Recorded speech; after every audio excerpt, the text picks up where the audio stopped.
अरे बेटी, तुझे कहा था दिन में जंगल से लकड़ियां ले आया कर। अब चूल्हा जलाने के लिए एक भी लकड़ी नहीं है। कोई बात नहीं माँ, ये मशाल लेकर जंगल से लकड़ियां ले आऊंगी। अब जाएगी? पता है ना, शाम होते ही जंगली जानवर बाहर आ जाएंगे। आप चिंता मत करो, आप ही तो कहते हो ना मैं आपकी बहादुर बेटी हूँ। आप चिंता मत करो, मैं अभी जाकर लकड़ियां ले आती हूँ। सुजाता अपने माता पिता और छोटी बहन के साथ जंगल में बने अपने घर में रहती थी, लेकिन आए दिन उन्हें रोजमर्रा की जरूरतों के लिए भी काफी दिक्कतों का सामना करना पड़ता था। लकड़ियां लेने जाने के लिए जंगली जानवरों का खतरा, तो साथ ही राशन पानी और दवाई के लिए भी काफी दूर जाना पड़ता। अब जैसे जैसे समय गुजरता है वैसे वैसे उन्हें जंगल में रहने की आदत हो जाती है। कुछ देर बाद सुजाता जंगल से लकड़ियां लेकर लौट आती है। बेटी, तू मशाल बाहर रख दे, कहीं रात को कोई जंगली जानवर ना आ जाए। नहीं बाबा, मैंने पहले ही मशाल बाहर रख दी और लकड़ियां भी ले आई। साथ में आपके लिए ये जड़ी बूटी लाई हूँ, इससे देखना आपका जुकाम कैसे ठीक हो जाएगा। इसे पीते ही आपका जुकाम छूमंतर हो जाएगा। जीती रहे बेटी। चलो बेटी, अब खाना खा लो, मैंने साग बनाया है। ये तो भला हो हमारी सुजाता का, जिसके कारण हमें जंगल में इतनी तकलीफों का सामना नहीं करना पड़ता। अपनी रोजमर्रा की जिंदगी को आसान बनाने के लिए सुजाता ने अपने घर के आगे ही सब्जियों की क्यारी लगा दी थी, जिससे उन्हें सब्जियों के लिए ज्यादा दूर नहीं जाना पड़ता था। साथ ही जंगल से लकड़ियां काट कर वो शहर में अपने पिता के साथ बेचती भी थी।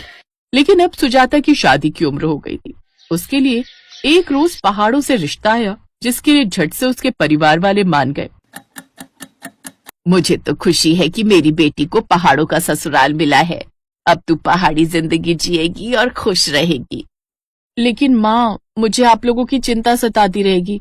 मैं वहाँ पहाड़ों में रहूंगी और आप यहाँ जंगलों में। बेटी, हम लोगों को तो अब आदत हो गई है यहाँ जंगल में रहने की। मैं तो तेरे लिए खुश हूँ। हाँ, माना कि पहाड़ों में ठंड होती है, लेकिन कम से कम तू वहाँ जंगली जानवरों से तो बची रहेगी। ऐसे ही समय बीतता है और सुजाता ब्याह कर अपने पहाड़ी ससुराल कसोल आ जाती है। लेकिन पहाड़ों में आकर उसे काफी ठंड लगने लगती है। ओह, यहाँ तो बहुत ज्यादा ठंड है। इतनी ठंड तो मैंने कभी नहीं देखी। तू घबरा मत बहू, तू अभी पहाड़ों में आई है ना, इसलिए तुझे ज्यादा ठंड लग रही है। खैर कोई बात नहीं, तू चूल्हे के पास बैठ, मैं तब तक तेरे लिए गर्म कपड़े निकाल देती हूँ। आशा गर्म कपड़े लेकर अपनी बहू को देती है। उसे पहनकर अब सुजाता को थोड़ा आराम मिलता है। पहाड़ चढ़कर आई सुजाता काफी थक गई थी, इसलिए वो बिना कुछ खाए पिए ही सो जाती है।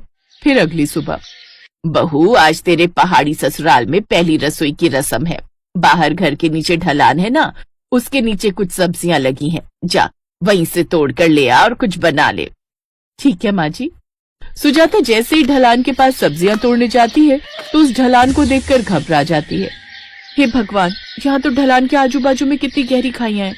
अगर जरा भी पैर फिसला तो इंसान की एक पसली तक ना बचे। बड़ा फूक फूक कर कदम रखना होगा।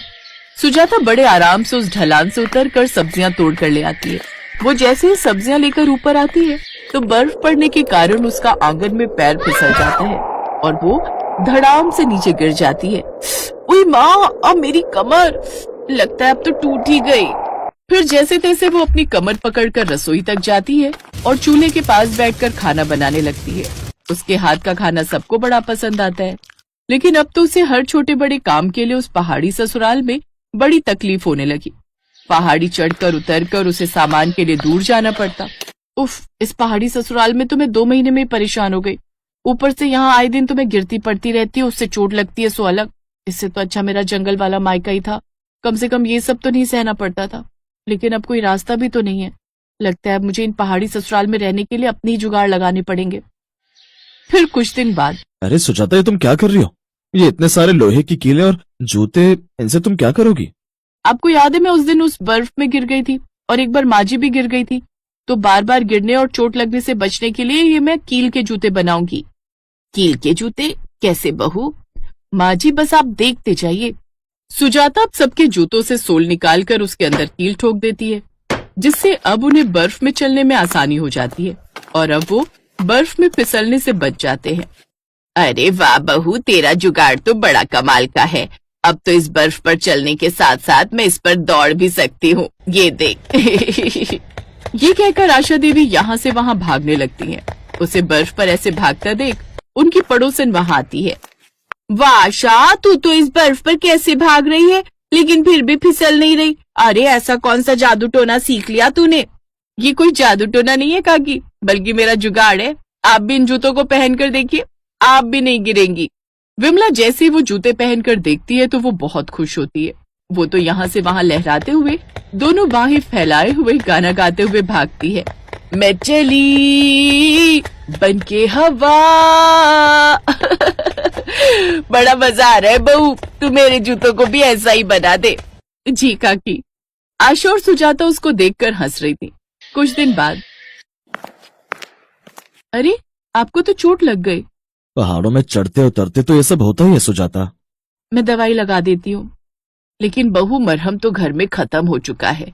पहाड़ों में रहने का सबसे बड़ा नुकसान ही यही होता है कि जब भी जरूरत होती है तो दवाइयाँ खत्म हो जाती हैं। मोहित बेटा तू बैठ, मैं तुझे हल्दी आटे का लेप लगा देती हूँ। सुजाता को याद आता है कि वो कैसे अपने जंगल वाले मायके में जड़ी बूटियों का लेप बनाकर रख लेती थी। अगले दिन वो जाकर जड़ी बूटियां इकट्ठी करके ले आती है, फिर उनकी दवाइयां बनाकर अपने पति को लगाती है। अपनी बहू की समझदारी देख आशा देवी बहुत खुश होती हैं। अब ऐसे ही सर्दियां और भी बढ़ जाती हैं, जिस कारण पहाड़ों से आने वाला पानी भी जम जाता है। नौबत यहाँ तक आ जाती है कि घर में पानी की बूंद तक नहीं होती। प्यास के मारे गला सूख रहा है, लेकिन पानी की बूंद तक नहीं है। आप बस 5 मिनट रुकिए, मैं अभी आई। सुजाता बाहर पड़ रही बर्फ पतीले में भर कर ले आती है, फिर चूल्हे की आंच पर उसे पिघला देती है, जिसके बाद उस पानी को छान कर रख लेती है और सबको पीने को देती है। वाह मेरी जुगाड़ू बहू, तू तो बड़ी कमाल की है। अब सुजाता इसी तरह अपने जुगाड़ से कुछ न कुछ करती रहती। कभी वो लकड़ी के हीटर बना लेती, तो कभी भेड़ की ऊन से गर्म स्वेटर और टोपी, जिससे अब उनके काफी पैसे भी बच जाते। साथ ही ये सब जुगाड़ वो सभी गांव वालों को भी बताती है, जिससे सबको खूब मदद मिलती है। सुजाता की समझदारी देख गांव के लोग उसे गांव का प्रधान बना देते हैं। अब सुजाता और उसके ससुराल वाले सभी बहुत खुश थे।